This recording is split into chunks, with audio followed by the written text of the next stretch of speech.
Au début de la paracha, Toldot, Vayav Yitzhak et Esav Kitsaïd Befi, Verivka Oevet et Yaakov. Pasuk Kafret, dans le Perek Kafé. Et Yitzhak aimait Esav, car il avait dans sa bouche le produit de sa chasse, alors que Rivka aimait Yaakov. Vayazed Yaakov Nazid, Vayavo Esav Minasade, Vouayev. Yaakov fit mijoter un plat. Esav arrive des champs, fatigué.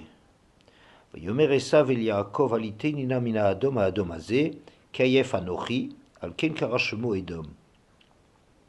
Esav dit à Yaakov, verse-moi donc, s'il te plaît, de ce rouge-là, car je suis exténué. C'est pour cela que on l'appela le rouge. Yomer Yaakov micha kayom et bechorat rali.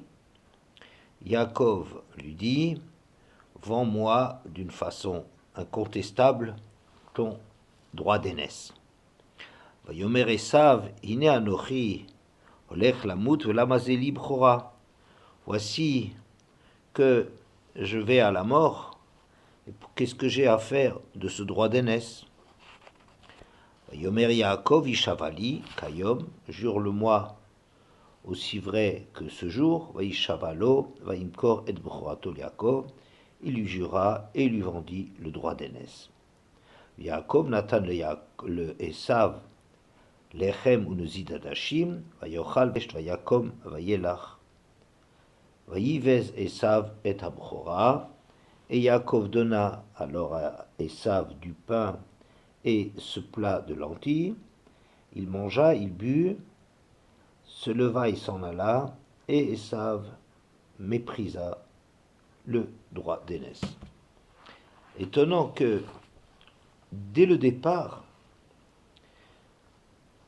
dès que les enfants commencent à grandir et que chacun se dirige vers ce qui l'attire, on déclare déjà que Yitzhak aimait Yaakov car il avait du produit de sa chasse en bouche.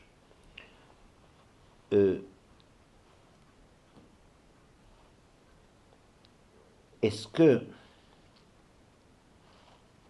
il y a une telle importance à ce plat, à cette chasse? Est-ce que Yitzhak est tellement attiré par la viande crue ou la viande de l'animal sauvage pour que ce soit un motif qu'on puisse l'acheter, le corrompre, l'attirer du côté de Esav avec cette viande? On voit très bien que les tzadikim se contentent de très très peu, le monde tourne à cause de leur mérite, et eux-mêmes se contentent d'une poignée de caroubes. Et Yitzhak, un des Havot, lui tient tellement à cela. Et en vérité, dans le Perek Kav Zaïn, quand on va parler des brachot que Yaakov prend à son frère, on voit que Yitzhak, l'épisode commence avec Yitzhak qui convoque Esav et lui dit, voilà, je suis vieux, je ne connais pas le jour de ma mort, prends tes armes et va chasser, va dans le champ et chasse pour moi une proie. Et tu me le prépares, matamim, en plat goûteux, tel que je les aime. Tu me l'amèneras, je mangerai, ensuite je te bénirai. On sait bien que on peut demander quelque chose à une personne pour s'attacher à elle. On est reconnaissant à celui qui nous apporte quelque chose, un plat qu'on apprécie, et donc on a plus de facilité dans la bracha de s'investir, de sentir la proximité avec cette personne qui vient de nous donner quelque chose auquel on tient. Et c'est peut-être un moyen, mais est-ce que Yitzhak est si facile à manœuvrer Et pourtant, tout cet épisode de la prise des brachot par Yaakov, il tourne autour de ce plat. Rivka, elle entendait, et elle dit à Yaakov, elle dit voilà, il a dit, apporte-moi de la chasse, une proie, prépare-moi des matamim, que je le mange, et je te bénirai. Alors, toi, Yaakov, fais la même chose, apporte donc quelque chose du troupeau, que je puisse le préparer à ton père tel qu'il l'aime. Et tu l'apporteras à ton père, il en mangera, et ainsi te bénira avant sa mort. Et Yaakov va apporter le plat. Voilà, c'est le plat que tu m'as demandé. Et etc. Et ça va arriver un peu plus tard. Il va préparer le plat. Il dit à son père, voici, j'ai apporté. Ça tombe tellement de choses. Bon, je veux bien que, accessoirement, Yitzhak est content d'avoir un peu de proie s'il tient tellement cette viande. Voilà. Alors, ce qui est étonnant dans cet épisode, à part cette insistance invraisemblable autour de la préparation des plats que Yitzhak aimait, c'est aussi la façon dont Esav va demander à son frère de lui donner de ce plat. Vayomer Esav el Yaakov, haliteini na mina adom, haadom azeh, ki ayef anochi. Verse-moi donc, haliteini, c'est comme la façon dont on remplit la gueule du chameau de nourriture, et verse-moi de ce rouge, verse-moi, comme si l'essentiel c'est de remplir d'un puits sans fond qu'on essaye malgré tout de remplir, de ce rouge. Dans le plat, pas de nom, on ne le nomme pas ni Nezid, ni Nezid Hashim, ça s'appelle ce rouge, on va à l'essentiel, à la matière. Et le Rav Shalom Shvadron, le Maguide de Jérusalem, s'étonnait de trouver dans cette demande de Esav à Yaakov, Halitenina min ha'adom ha'adom-azeh, verse-moi s'il te plaît. Est-ce que Esav est connu pour sa politesse? Pas du tout. Même quand lui va venir à son tour ayant préparé un plat pour recevoir, croit-il, la bracha de Yitzhak, Yakoum, lève-toi. Allez, lève-toi, vas-y, et bénis-moi, mange et bénis-moi. Pas s'il te plaît, ni rien. De plus, Rav Shvadron dit que la couleur des lentilles cuites, ce serait pas rouge, je ne sais pas exactement ça, je ne vais pas discuter avec lui, j'en sais rien. Mais Na, d'après lui, c'est pas une question de, avec Yaakov, Esav qui exténué à en mourir, il se donne la peine, dit s'il te plaît, donne-moi de ce rouge. Mais Na, ce serait comme l'otochal mimeno na ou bachel mouchal bamaim, comme pour le korban Pessah qu'il ne faut pas manger na ni cuit. Na, ça veut dire quelque chose qui est encore cru, qui n'est pas suffisamment cuit. Tu ne mangeras pas du korban Pessah ni mal cuit, insuffisamment préparé, ni mevouchal, ni trop cuit, mais il faut qu'il soit grillé. Alors donc ça deviendrait, verse-moi donc du cru de ce rouge. Alors, on voit un être, un Esav qui se jette sur la nourriture comme la misère sur le pauvre monde, et glouton d'une façon d'engloutir engloutir le plat, de n'avoir cesse de se remplir, comme ce qui lui importe, c'est pas ce qu'il a devant lui, aucune appréciation de ce que c'est, dont il ignore même la nature, mais peut-être attiré par ce rouge, je ne sais pas, mais donne-moi-en vite, allez, tout de suite, j'en ai besoin. Et ce qui m'étonne, c'est qu'un Esav qui est présenté, qui se présente comme un être fruste, un être qui bouffe il ne mange pas, il engloutit. Un être pareil est capable d'apprêter le plat, d'en faire quelque chose qui va être succulent au palais d'Yitzhak. C'est très difficile quand on est quelqu'un de très matériel, d'immédiat, que la nourriture ne nous sert rien qu'à combler un vide. D'ailleurs, c'est tout l'être de Esav qui paraît comme ça. Yeshirav, j'ai beaucoup. J'ai beaucoup. L'important, c'est d'en avoir beaucoup. Et, et un être pareil est capable de préparer quelque chose en finesse, de faire ressortir le goût des choses. Alors, le Rambam répond dans le commentaire des Mishnayot, dans Perek Chelek, il répond à une question très difficile qui se pose souvent, qui est souvent posée. Comment se fait-il que les Chachamim, dans leurs commentaires, avancent très souvent masqués? Ils ne donnent pas le pshat des choses. Ils passent par des énigmes, des symboles, des valeurs, je sais pas quoi, numériques, des allégories, des mshalim.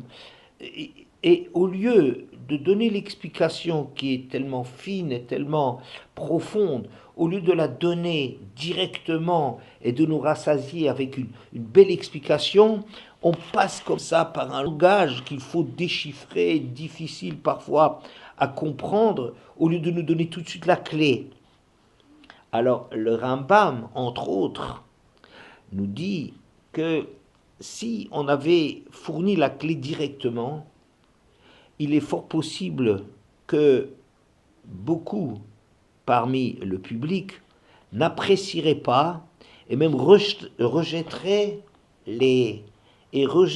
l'explication qu'on lui donne. Si on donnait tout de suite l'explication profonde des Mahamaré Chazal, des paroles des Chachamim, ce serait, dit le Rambam, comme de donner à un gourmand un plat de gourmet.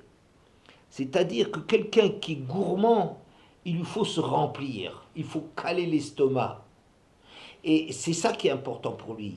Et le gourmet, au contraire, il va à peine toucher un plat, lui, il comprend la finesse, il se nourrit de la qualité, de la finesse de cette gastronomie de pointe.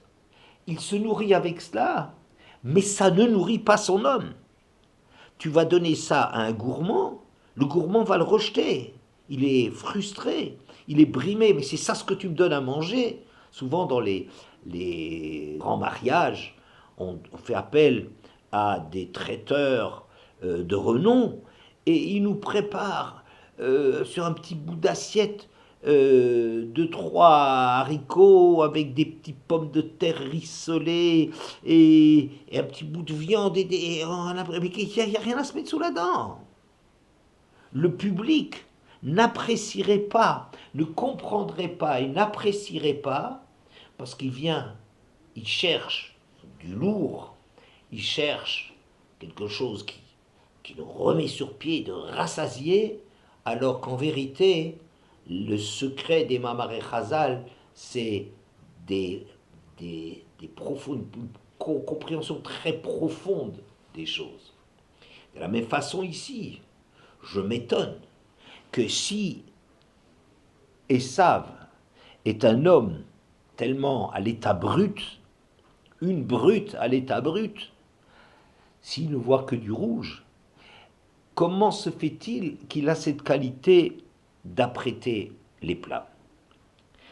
Et la deuxième question, c'est l'interrogation que j'ai posée tout à l'heure, c'est comment Yitzhak, qui est un homme d'une grandeur, d'une finesse, qui est inimaginable à notre niveau, comment un homme pareil est tellement porté sur la nourriture et fait tout tourner autour de la satisfaction de ses besoins. C'est invraisemblable. C'est quoi? Il a besoin de cela. Dis-le même une fois, dis-le voilà qu'au moment de bénir quelqu'un, on fait quelque chose, on l'étreint, on le prend dans ses bras, on veut ressentir sa présence, on veut lui être reconnaissant parce qu'il y avait, bon, une fois tu le dis et puis ça suffit.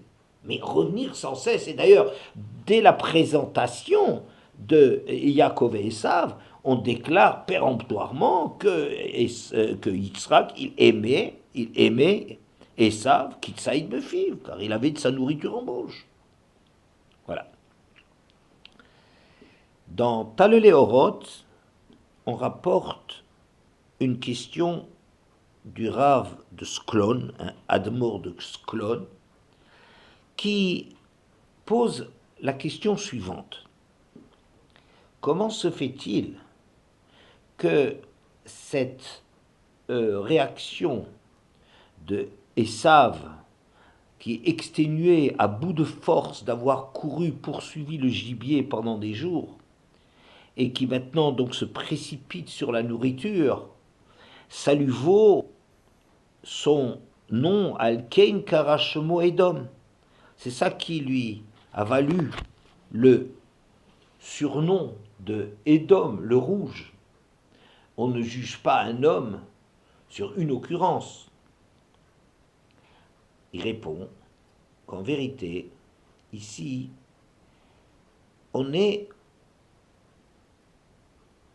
Yaakov va obtenir le droit d'aînesse contre ce plat de lentilles qu'il va donner à Esav. Qu'est-ce qui se passe?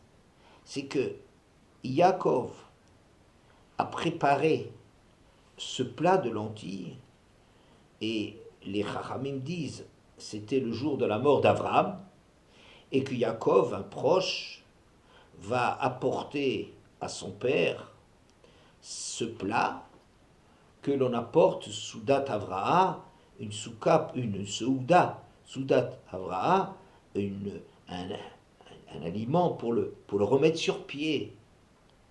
Et c'est ça, ce plat de lentilles. Pourquoi les Chachamim disent cela? D'abord, qu'il y aurait une coïncidence de date qu'Avram a vécu 175 ans et maintenant Yaakov et Esav dans notre épisode ont 15 ans. Et puis il est très étonnant de voir un homme tellement plongé dans l'étude, Yoshev Ohalim comme Yaakov, tout d'un coup s'intéresser à de la cuisine. Il y a peut-être encore d'autres indices que j'ignore, et qui ont fait qu'il s'agissait ici de ce plat qui va être troqué, comme le texte lui de toute façon nous dit que c'est quand ce plat de lentilles que Yaakov va vendre, que Esav va vendre son droit d'aînesse. Et un droit d'aînesse, c'est quoi? C'est le droit de servir Hachem, c'est ce rôle de Kohen, de Mesharet, de serviteur d'Hachem, de s'approcher de la Gdusha. C'est quelque chose qui est une porte ouverte sur le monde des valeurs, sur la Rouchaniout, sur le spirituel, le moral, et la morale plutôt. Et tout ça, tu vas échanger cela contre ce plaisir fugitif du palais qu'on te remplit de ce Nezid Adashim. On va te remplir avec ça, et ça, c'est suffisant pour toi pour renoncer au droit d'aînesse. Donc ici, en vérité, cet acte n'est pas un acte accidentel, mais c'est un acte ophaïni, caractéristique. On caractérise le personnage de Esav, qui là où il s'agissait de revendiquer l'inscription dans un intérêt spirituel, dans la Rouchaniout, la Kirvat Elohim, la proximité d'Hachem, d'être l'aîné, le serviteur par excellence d'Akadosh Baruch Hu, tout ça, il le renonce pour un plaisir tellement éphémère. Achol v'chato ki machar namut. Mangeons et buvons, puisque demain on mourra. Voilà. Carpe diem des Romains. Profite de la journée. Cueille les fruits de la journée. Tout ce que le monde il peut t'offrir, empresse-toi de le prendre.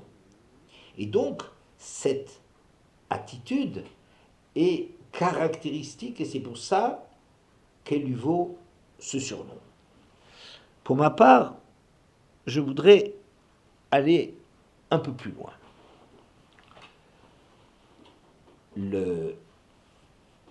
La Soudat Avraham, c'est-à-dire ce qu'on apporte, le premier repas qui vient de l'extérieur pour Yitzhak, comporte adashim ou des œufs, c'est-à-dire des aliments qui n'ont pas de petites fissures qui représenteraient la bouche, pour nous dire, quand tu es en deuil, les 3 premiers jours, tu ne réponds même pas, tu te replies sur toi-même, tu essayes de digérer ce coup terrible qui te frappe. Surtout, ne pas parler, garder les choses, mûrir les choses. Et Yaakov a fait un nezid. Nezid, c'est un plat qui est mijoté. Mijoté, ça veut dire cuit longuement. Cuit longuement, c'est-à-dire que ça représente le travail de réflexion, de remise en question que doit faire cette personne en deuil. Le deuil, c'est quoi? Le deuil, c'est l'irruption d'un malheur, parfois d'une façon très brutale. Tout le monde s'écroule, ton monde s'écroule parce que une personne très proche, très chère, qui est un pilier de ta vie, d'un moment à l'autre, ça y est, te quitte. Et ça, c'est un moment de remise en question absolument terrible de toutes les bases de mon existence. C'est-à-dire que dans le quotidien, faire des efforts pour faire des mitzvot, pour étudier, c'est très méritoire, mais ça s'inscrit dans un quotidien, dans un train-train, dans un monde qui est construit, un monde qui a un sens, un monde habituel. Et dans ce monde-là, on arrive à prendre des options et à assumer des options de, de s'investir dans la Torah et les mitzvot. Mais tout d'un coup, il y a la foudre qui tombe, qui nous tombe dessus, hop, telle et telle personne qui est tellement importante pour nous, eh bien, on ne peut plus s'attacher, on ne peut plus se raccrocher à elle. Elle nous échappe. C'est comme si ça remet en question ce train-train. Elle réclame de nous une... Il faut digérer le coup. Il ne faut pas répondre. Ne te précipite pas. Pourquoi? Parce que si tu te précipites, tu dirais Let din vleit dayan. Il n'y a pas de justice. C'est injuste. C'est insupportable. Pourquoi Hachem m'a fait ce coup-là? La première réaction devant un coup terrible du destin, ce coup du sort, c'est provoquerait en nous, si on ouvrait la bouche, une réaction à la Esav. Quoi? Pagabo midatadin. La midatadin, ce coup, ce jugement divin qui a frappé cet homme, ce tzaddik extraordinaire qui s'appelle Avram Avinu, même lui avec toute sa tzidkout, avec tous ses mérites extraordinaires, il n'échappe pas à la mort. C'est-à-dire que il n'y a pas de monde futur, il n'y a pas de juge, il n'y a pas de jugement. Et c'est contre cette réaction impulsive qui peut saisir toute personne qui souffre. Comme on dit dans Pirkei Avot, il ne faut pas essayer de parler à une personne qui, qui est en deuil, à une personne qui est dans la souffrance. N'essaie pas de le raisonner, il ne peut pas t'entendre. Ben, l'effort que doit faire cette personne, c'est se taire, digérer, comprendre. Ce deuil est un test terrible pour savoir où on en est. Soit on refuse ce coup du sort, on rejette cela et on dit c'est injuste, ça n'est pas possible, je refuse cela, et alors on, on se coupe de cette aspiration à un monde autre, et on s'enferme dans le quotidien, dans ce monde matériel, qui constitue désormais notre horizon. Ou bien, si on a la force de digérer le coup, n'hésite de revenir là-dessus. Ça met longtemps à mijoter, ça fait longtemps pour arriver à comprendre. Alors, en vérité, il y a une possibilité de grandir qui est considérable à ce moment-là, de surmonter, si on arrive, ce coup, et de comprendre que, eh bien non, on ne peut pas l'otassim koralmet, il ne faut pas se défigurer à la suite d'une mort. Parce que c'est comme dire que c'est fini, le monde n'a plus de sens, plus rien n'a de sens, plus rien n'a de plaisir, on peut se déchirer, faire des scarifications, et ne fait pas ça sur un mort. Sinon, c'est dire que quelqu'un qui meurt, a disparu, n'existe plus. Donc c'est le test terrible qui est présenté à Esav, et c'est lui qui va refuser le droit d'aînesse. Pourquoi est-ce que Yaakov profite de la situation pour obtenir le droit d'aînesse? Parce qu'il a bien compris que chez Esav, ce monde spirituel n'est pas son monde. C'est un monde qui n'a aucune valeur pour lui. D'ailleurs, après, ça sera marqué Vaïvez. Esav est Abchora. Il méprise. Qu'est-ce que j'en ai à fiche de cela? C'est pas ça les plaisirs de la vie. Hineni olech lamut. Je vais mourir. Ma réalité, c'est de mourir. Qu'est-ce que tu veux m'embêter avec encore des charges, encore des choses qui sont des astreintes, des contraintes soumises à des règles strictes que si on en fera, il y a mitab des chamaï. Qu'est-ce que tu... Je vais mourir avec tout ça. Donc, Yaakov a bien compris que Esav est le contraire d'un Bechor. Et c'est pour cela qu'il va obtenir, par le biais de ce plat, le droit d'aînesse. Et Esav, maintenant on peut comprendre que Esav, par rapport à ce coup du sort d'après lui, que Abraham meurt, cette mort du tzaddik, quelque chose de tellement insensé, Esav refuse l'effort pour digérer la nouvelle, pour surmonter les questions, pour surmonter les réflexes, une réflexe de révolte que suscite en nous ce coup du sort. Il refuse cela. Haliteini, verse-moi, je ne veux pas en entendre parler, je ne veux pas discuter de ce problème. Je ne veux pas discuter de ce problème. Ça ne m'intéresse pas. Oublions cela. Oublions surtout cela. Il faut oublier la mort. Faire disparaître la mort de notre quotidien, ça remet trop de choses en question. On ne voit que du rouge. Que on soit soumis à ce rouge, à cet ordre des choses qui est la nature. Le rouge, c'est la couleur de la Adama, de la terre, Adom, Adama, de la terre, ça veut dire les lois Elohim, Breshit bara Elohim, un monde qui a été créé, un monde de lois, un monde qui est géré, un monde où il n'y a pas de place pour une intervention d'un autre ordre. Et voilà. Je dirais donc que cet épisode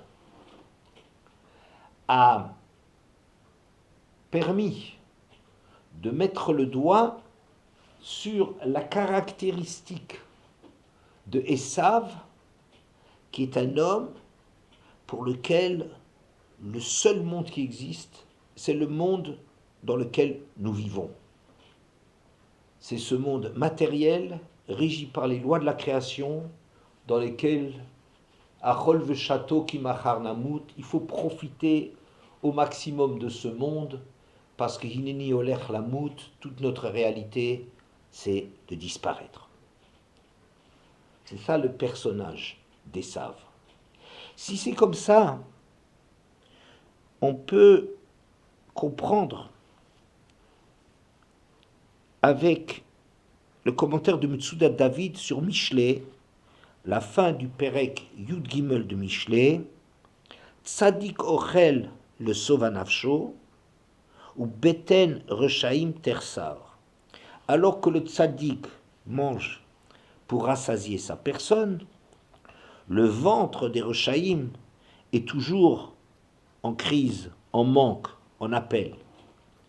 Metsuda dit qu'un Tzadik, son problème par rapport au plaisir, à la jouissance des sens dans ce monde, c'est le Sovanavsho, juste remplir les besoins. C'est pas de rechercher le plaisir, c'est de vivre. On mange pour vivre et rien de plus. On ne recherche rien comme plaisir dans la nourriture.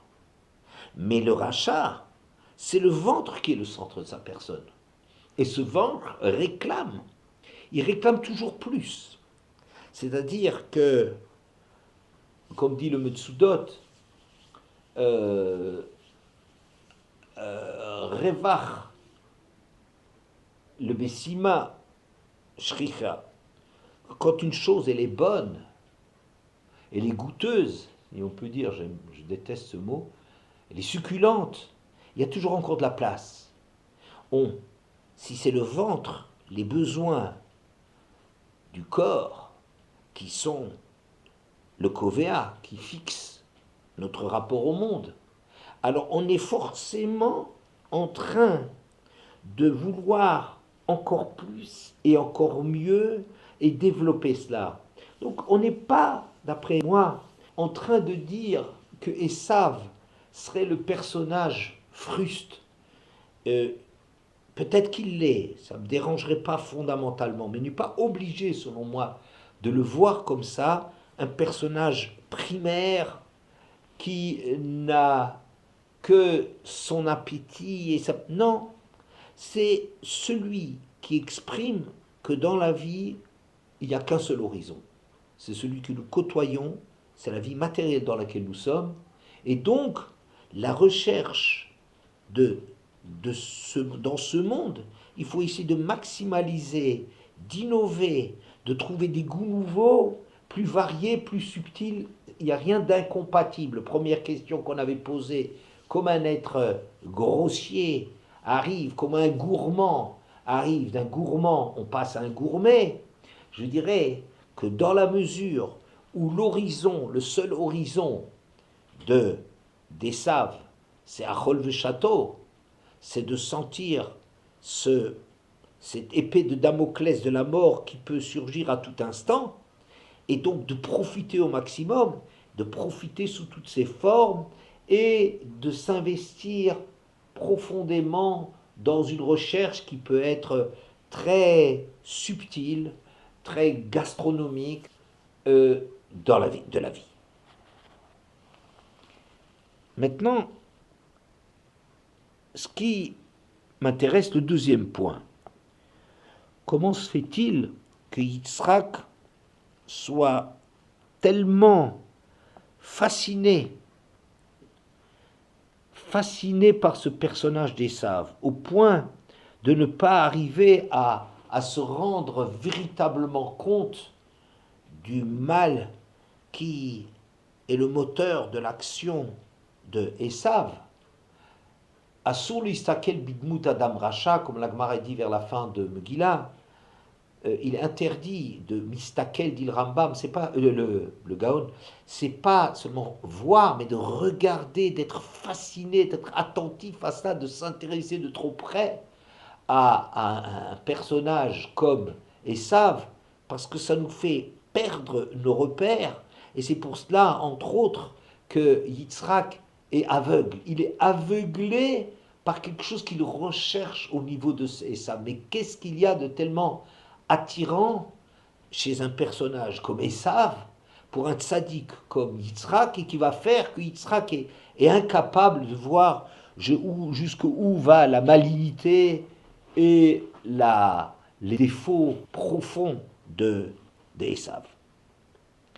Alors, pour comprendre cela, peut-être on pourrait essayer de répondre à une question qui m'a pendant tellement longtemps perturbé. Au moment du Chet Adam Arishon, quand le serpent a voulu attirer la femme à fauter, le serpent lui explique que les menaces qu'Hachem fait peser sur l'homme dès lors qu'il désobéirait ont comme raison ki yodea Elohim ki biyom acholchem mimeno venifkechu enechem visem kelokim yodetov vara. C'est parce que le Créateur sait bien que le jour où vous en mangerez, vos yeux s'ouvriront et vous deviendrez comme des êtres divins, célestes, connaissant le bien et le mal. Qu'est-ce que c'est que cet argument? Donc Hachem, d'après le serpent, a peur que vous accédiez à un niveau de connaissance du bien et du mal qui ferait de vous des concurrents pour Hachem. Ça, au jour d'aujourd'hui, je ne suis pas encore arrivé à être convaincu que cet argument va passer. Mais ce qui est curieux, c'est Rashi là-dessus.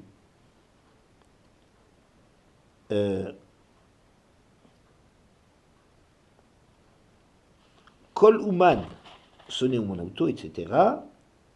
Mina etz achal ubara et haolam. Rashi dit, pourquoi Hachem vous interdit l'accès aux fruits? Il vous défend ce fruit, car il a mangé de cet arbre et il a créé le monde.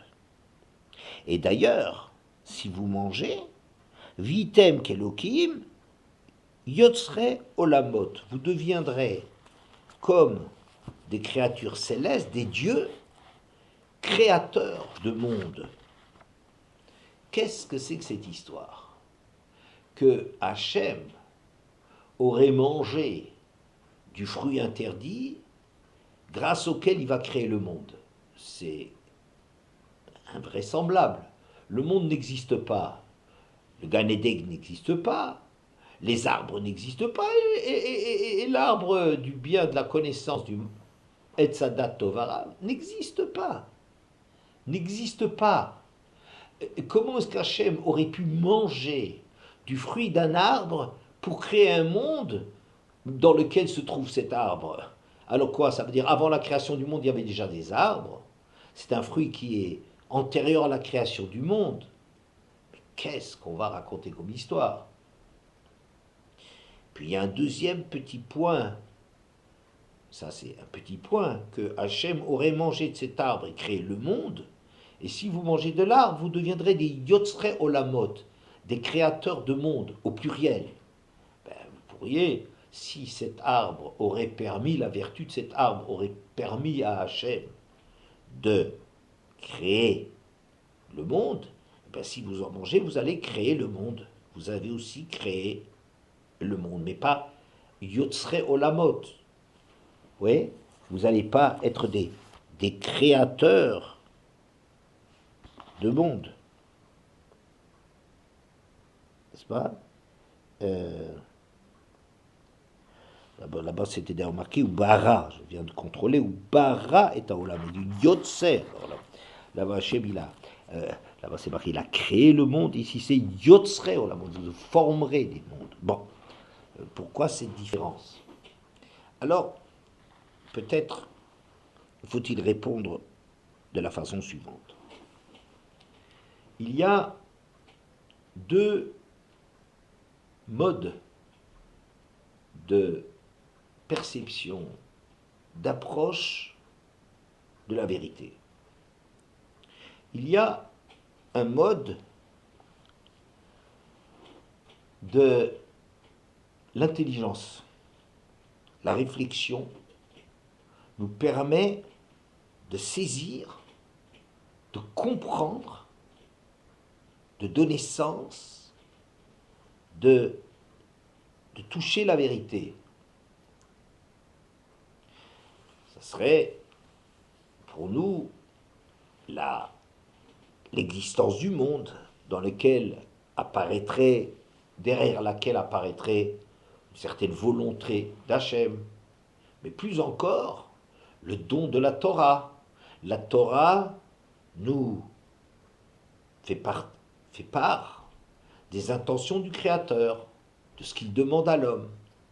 Cette connaissance-là, qu'on peut aussi, qu'Adam Arishon connaissait sous la forme d'une interdiction de tu ne mangeras pas, ou d'une obligation mange, profite de la vie, mais ce fruit-là, tu n'en mangeras pas, eh bien, c'est une vérité ou une base de départ de notre réflexion qui viendrait d'un ordre extérieur, d'un monde extérieur à nous. C'est Hachem qui révèle à Adam Arishon qu'est-ce qui est souhaitable et qu'est-ce qui est interdit. Cette vérité nous est dictée et on peut la comprendre, on peut essayer de la comprendre et réfléchir à cela. Comme de la Torah, les injonctions de la Torah nous faut comprendre ou nous permettent de nous lancer dans une réflexion sur la volonté d'Hachem. Mais il y a une autre façon de comprendre les choses. C'est de comprendre à partir de nous, à partir de notre vécu, à partir de notre expérience, on comprend des choses. Et cette compréhension-là est extrêmement riche, parce qu'elle est intérieure. C'est pas quelque chose du sechel, c'est pas le travail de réflexion qui est fascinant, qui est enthousiasmant, mais qui est finalement quelque chose qui touche un certain niveau, une certaine façon, une certaine superficialité de compréhension. Mais la profondeur de la compréhension, elle vient avant tout de la comprendre de l'intérieur. Ta'amu ou kitov Hashem, goûtez, mata'amim, goûtez, et vous vous rendrez compte qu'Hachem est bon. Je peux t'écrire des livres entiers pour parler de ce cadeau merveilleux qui s'appelle le Shabbat, mais ça n'est rien par rapport au fait de vivre le Shabbat. Toamea, Chaim Zahu, ceux qui ont pu avoir le tam, le goût. Le goût, c'est quelque chose de pénétrer l'intériorité des choses. Le goût, c'est pas enfourner, engloutir les choses. Au contraire, c'est d'aller au bout, dans la profondeur des choses, de trouver le shoresh, la racine, l'origine même des choses. Et ça, c'est avec ça, tu vois que Kachem, il est bon. Ta'amou, si vous le goûtez, c'est quelque chose de très matériel. Vivez cette chose-là. Si vous vivez à partir de votre vécu, vous pouvez pénétrer le goût des choses. Oui. Tamu ou kitov Hashem. Toi, Méa, celui qui goûte le Shabbat, Chaim Zahou, il a véritablement goûté beaucoup plus que tout ce que les livres peuvent lui en raconter, beaucoup plus que tout ce que les mitzvot peuvent a priori lui apporter sur le sujet. Donc, Akadosh Baruch Hu, Mina Etz Achal, ce n'est pas évidemment qu'Hachem aurait mangé du fruit d'un arbre qui n'existe pas, mais qu'il a, lui qui était dans un monde où tout était intelligible, à portée de réflexion, avait sens, Hachem à un certain moment a vu qu'il convenait de créer un monde, c'est-à-dire de créer une perception, une source de perception à travers le vécu. C'est pour ça qu'il a créé un monde. Il a créé un monde matériel pour qu'à partir du monde matériel, il y ait un accès. Alors vous me direz, qu'est-ce qu'Hachem il avait besoin de cet accès pour goûter les choses et que maintenant il veut vous interdire et vous défendre l'accès à cela. Bon, je ne sais pas, il reste beaucoup de questions, mais le point que je veux relever, c'est que vous, si vous mangez de ce fruit, si vous passez par cette désobéissance, par le goûter des choses, vous serez yotzrei olamot, vous aurez une richesse incomparable de perception infiniment plus large que le petit panel ou que les propositions que vous avez au niveau de la perception intellectuelle. Oui, et c'est ça ce que ce serait. Mina et Sachal, Hachem a ressenti le bien fondé. Il faut toujours se méfier quand on se met à la place d'Hachem pour essayer de comprendre. Le bien fondé du vécu pour arriver à accéder au sens, et c'est pour cela qu'il a créé le monde. Cette possibilité d'accès de l'intérieur. Le personnage de Yitzhak est un personnage très riche, particulièrement riche, notamment suite à la Akedat Yitzhak. La Akedat Yitzhak, ce moment extraordinaire où le monde va basculer, où une seconde avant, tu étais livré à l'incompréhensible. Yitzhak va être sacrifié. Je dis, Avram aussi a connu cette interrogation. Yitzhak va incarner cela. Une incompréhension totale de saisir la raison d'être de ce sacrifice, qui va à l'encontre de toutes les promesses d'Hachem, qui va à l'encontre de toutes les midotes de générosité, de dons d'Akadosh Baruch Hu, et c'est le monde qui est le monde de celui qui est dans le deuil, où tout d'un coup il découvre un monde qui n'a aucun sens, un monde qui lui échappe totalement, un monde dans lequel il est perdu. Et à ce moment-là, cette volte-face, entre guillemets, d'Akadosh Baruch Hu, va permettre un accès à une dimension un rapport nouveau avec les descendants des Havot qui était impossible avant cette expérience traumatisante au possible d'Hachem Vaïloukim Lisa et Avraham. Ce traumatisme d'un monde insensé, bien qu'Hachem est dedans, oui, il participe à ça, mais tellement, on garde une question, Abraham garde une question en lui, mais c'est pas le moment de la poser, mais c'est une question, il ne peut pas ne pas avoir cette interrogation de tu m'as donné un fils et maintenant tu me dis de le sacrifier.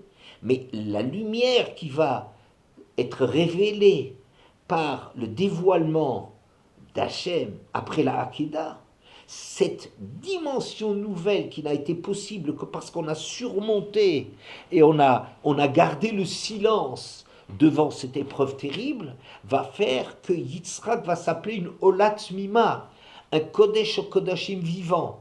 Ça veut dire quelqu'un qui a surmonté toutes les interrogations, parce que devant la plus grande interrogation qui soit, il a su garder le silence, la patience et la maîtrise de soi, eh bien c'est quelque chose qui l'a fait accéder à un monde dans lequel il n'y a que du bien.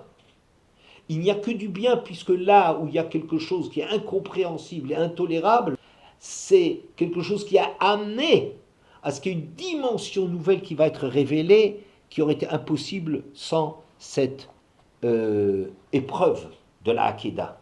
Et à partir de ce moment-là, Yitzhak ne voit que du bien. Il ne voit même dans le mal, il ne voit que le bien. Et je dirais, c'est ça, ce personnage de Yitzhak a accès à ce monde qui, au moins dans la réalité de Esav et d'une grande partie des hommes, est quelque chose qui semble qui nie Hachem, qui est éloigné d'Hachem, qui refuse la direction du monde par Hachem, et si toi tu rentres là dans les mat'amim, fais-moi goûter de ce monde où toi, Esav, tu as accès, fais-moi goûter de ce monde, parce que pour moi, c'est goûter les choses de l'intérieur, les mat'amim, tamour, où je vois encore plus de sens, beaucoup plus de profondeur dans mon accès au monde, grâce à cette porte d'entrée, à cette clé qui s'appelle Esav.